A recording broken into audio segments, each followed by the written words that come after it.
Welcome to today's Explainer. Look, we're diving straight into one of the absolute most fascinating literary and philosophical concepts out there. We're not talking about the books you've read or even the ones lost to time. No, today we're exploring intention, love, and the things we almost create.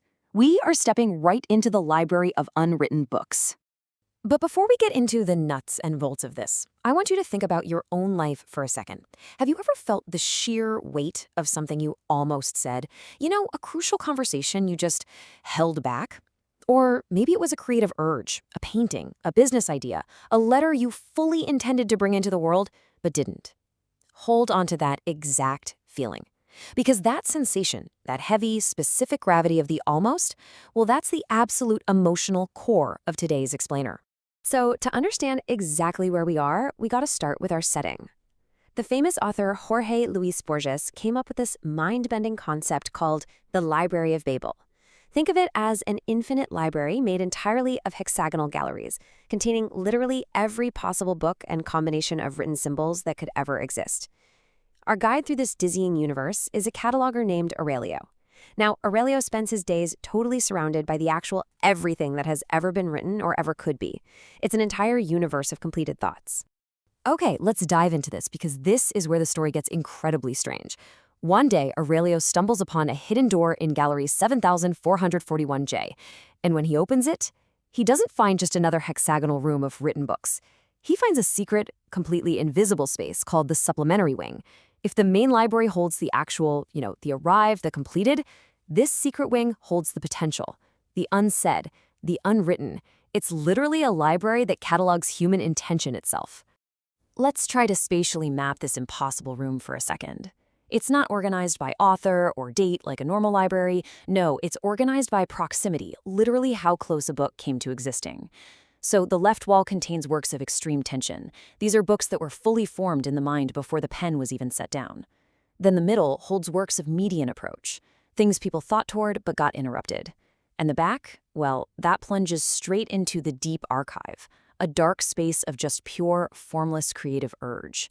Inside this bizarre room, Aurelio meets Valentina, a senior cataloguer who's been studying this space for decades. And she shares a concept that honestly completely reframes human history. Imagine human creative life like a giant pie. You've got this massive slice representing intention, the things we merely moved toward. And then there's just a tiny, tiny sliver representing what actually arrives. Valentina points out that human creative life is overwhelmingly filled with things we intended to make, say, or do, but just never finished. The unwritten absolutely dwarfs the written. So when Aurelio pulls a book from these shelves, the pages are entirely blank. But here's the catch. They aren't empty. They hold the exact specific shape of an author's unfulfilled intention. Take this poignant label, for instance, a treatise on the musicality of rain, as heard from a specific window in a city that was destroyed before this book could be written. I mean, wow. The pages are technically blank, but when you hold them, you actually feel the heavy gravity of that lost city and the precise shape of the author's missing observation. Aurelio, being a cataloguer, attempts to bureaucratically catalog these blank books using this new document he creates, Form UV1. Notice the fascinating contrast here between Section 4 and Section 5. Section 4 documents the absence, which is basically the grief, the poverty of the world without this specific work. But Section 5, that's much harder. It asks for the presence, the positive content of the intention itself. Because an aimed intention, even if it remains unwritten, is still a very real thing that exists in the world. Through all this cataloging, Aurelio and Valentina discover what they call the grammar of intention. We don't really have a tense for this in our spoken languages. It's not the past tense, and it's definitely not the future tense. It's a tense for an action that is completely formed in the mind, but uncompleted in physical fact. Think of it like a bow and arrow, its potential held at full draw. It's just bursting with the sheer energy of the attempt, even if the arrow was never actually released. And this brilliantly illustrates the real depth of this concept. Valentina brings up the Arabic word yaberni, which perfectly expresses the intense desire to outlive your beloved, simply because life without them would be completely unendurable. Now, English doesn't have a word for this, but countless English speakers have felt it, right? Those feelings are unwritten intentions, reaching out for a word that just doesn't exist yet. The supplementary wing holds all those unwritten concepts from every single language, just waiting for their vocabulary.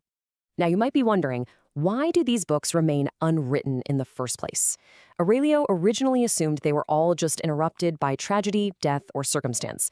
But actually, there is a massive difference between an interruption and a release. You see, many unwritten books were intentionally released.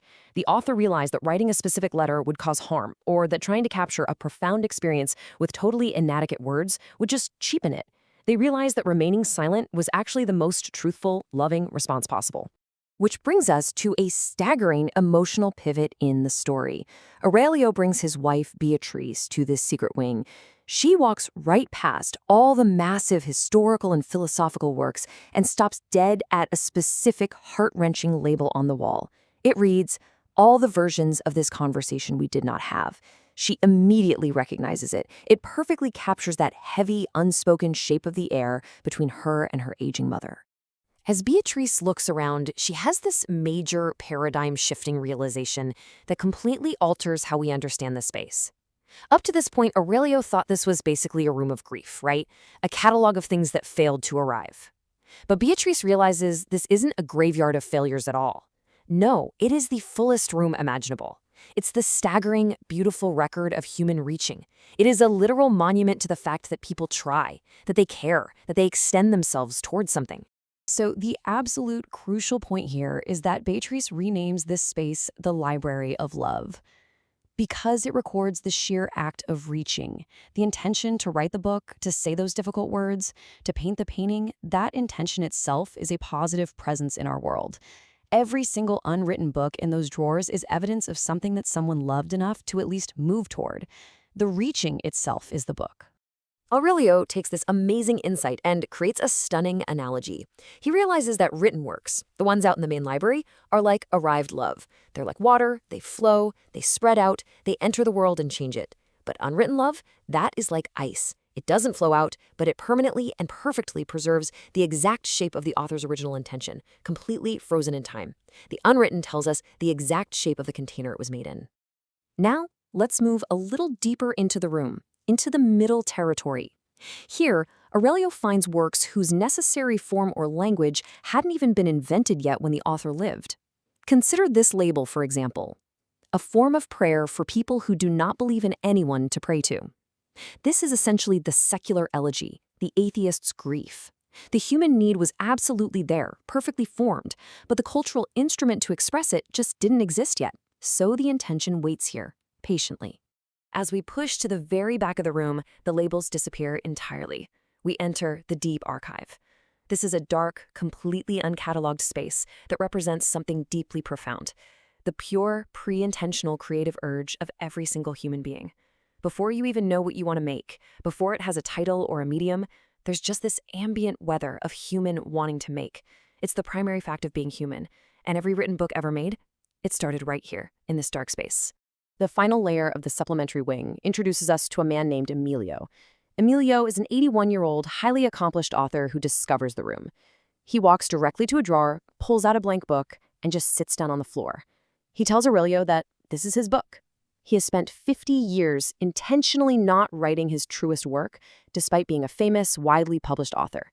50 whole years, just circling the one thing he actually needed to say. So why did he wait so long?